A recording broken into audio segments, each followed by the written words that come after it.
আমি আপনাদের মাধ্যমে দেশের মানুষকে এটুকু জানাতে চাই, এই মামলাটা অ্যাকচুয়ালি প্রায় 20 বছর যাবৎ আমাদেরকে একবার নিশ্চিহ্নই করে দিয়েছে। 111-এর সময়কার মামলা, সে সময় এই মামলা যে কারণেই হোক 111-এ যারা দায়িত্বে ছিলেন ওই সময়কার কোর্ট শেষ পর্যন্ত আমার বিরুদ্ধে কোনো অভিযোগ আনতে না পারা, সে সময় কেসের রায়ও হয় নাই। পরবর্তীকালে আওয়ামী লীগ ক্ষমতা আসার পর এই মামলাগুলো নতুন করে তারা চালু করে।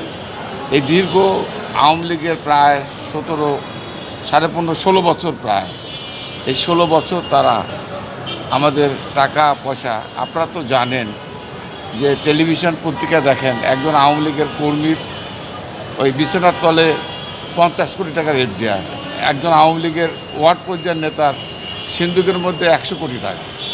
আমি এমপি ছিলাম, 3 বার মন্ত্রী ছিলাম। আমার সারা জীবনের অর্জন মাত্র প্রায় 5 কোটি টাকা, বাড়ি ঘর জমি সব কিছু মিলিয়ে প্রায় 5.5 কোটি টাকা। এই 5.5 কোটি টাকার আমার বিরুদ্ধে সম্পদের হিসাব চায়। এই সম্পদের হিসাবে আজকে এই দীর্ঘদিনে টাকা বন্ধ করে রাখা, আমার সব কিছু ফ্রি ছিল, অ্যাকাউন্ট বন্ধ, টাকা পয়সা বন্ধ।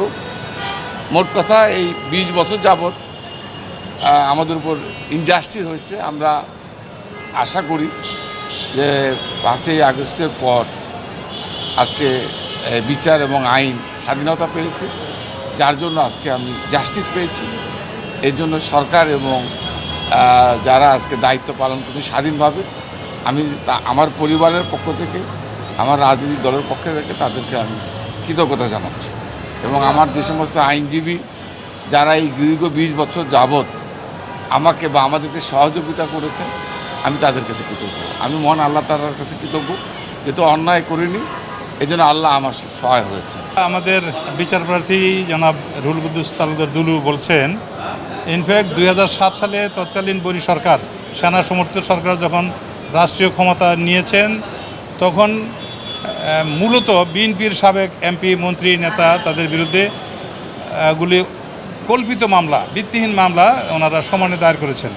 জেলখানায় থাকা অবস্থায় ওনার বিরুদ্ধে যেই নোটিশ ইস্যু করা হলো, 7 দিনের ভিতরে সম্পদের বিবরণী দিতে হবে। এটা কি সম্ভব? উনি একটা সচ্ছল পরিবারের সন্তান, দীর্ঘ জীবন তিনি রাজনীতি করেছেন, 3 বার এমপি মন্ত্রী ছিলেন, বিভিন্ন পর্যায়ে দায়িত্ব পালন করেছেন। বাবা একজন ডাক্তার ছিলেন, ওনারা স্থানীয়ভাবে অত্যন্ত সম্পদশালী লোক। তার পক্ষে জেলে থাকা অবস্থায় কীভাবে এই সম্পদ বিবরণী দাখিল করবেন? তা সত্ত্বেও যে সমস্ত রিটার্নগুলি দাখিল করা হয়েছে, supporting all the tax papers, যে বিষয়টা এখানে গুরুত্বপূর্ণ, ওনার এনবিআরে দাখিল করা সম্পদ বিবরণীর সমস্ত তথ্য ট্যাক্স অথরিটির কাছে, আয়কর কর্তৃপক্ষের কাছে দেওয়া ছিল। সেই রিটার্নগুলি বিবেচনায় না নিয়ে ওনার বিরুদ্ধে এই মামলাটা দায়ের করা হয়েছিল, এবং সেগুলো বিবেচনায় না নিয়ে আবার ফিরে ওই নির্দেশিত হয়ে অভিযোগপত্র দাখিল করা হলো। 2007 সালে এই মামলা দায়ের এবং 3 মাসের মাথায় অভিযোগপত্র। এত দ্রুত বোধহয় কোনো মামলা হয় নাই। 65 জন সাক্ষীর তালিকা সেখানে ছিল, অনেকগুলো ডকুমেন্টস জব্দ করা হয়েছে। কিন্তু বাস্তবে যেই বিষয়গুলো বিবেচনা নিলে, ওনার আয়কর নথিগুলি বিবেচনা নিলে, ওনার স্ত্রীর বিবেচনা নিলে, ওনার বিরুদ্ধে অভিযোগ দায়ের করা বা এজাহার দায়ের করা বা চার্জশিট দাখিল এবং পরবর্তীতে গঠন করার কোনো সুযোগ ছিল না। তা সত্ত্বেও সম্পূর্ণভাবে নির্দেশিত হয়ে ফরমায়েশি রায় দেওয়ার টার্গেটে ওনার বিরুদ্ধে মামলা হয়েছে। এবং আমার জানা মতে এত বেশি সংখ্যক সাক্ষী কোনো মামলায় উপস্থাপিত হয় নাই। 45 জন সাক্ষী রাষ্ট্রপক্ষে উপস্থাপিত হয়েছে।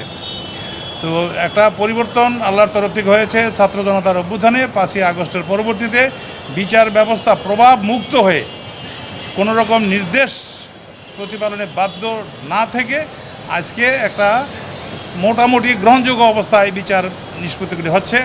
এবং তারই ধারাবাহিকতায় নির্দোষ আসামি, যিনি ইতিমধ্যেই বলছেন যে প্রায় 20 বছর তার জীবন থেকে চলে গেছে, এবং এই মামলায় 18 বছর তিনি এবং তার পরিবার নিঃস্ব হয়ে গেছেন আর্থিকভাবে, সামাজিকভাবে, রাজনৈতিকভাবে এবং পারিপার্শ্বিকভাবে।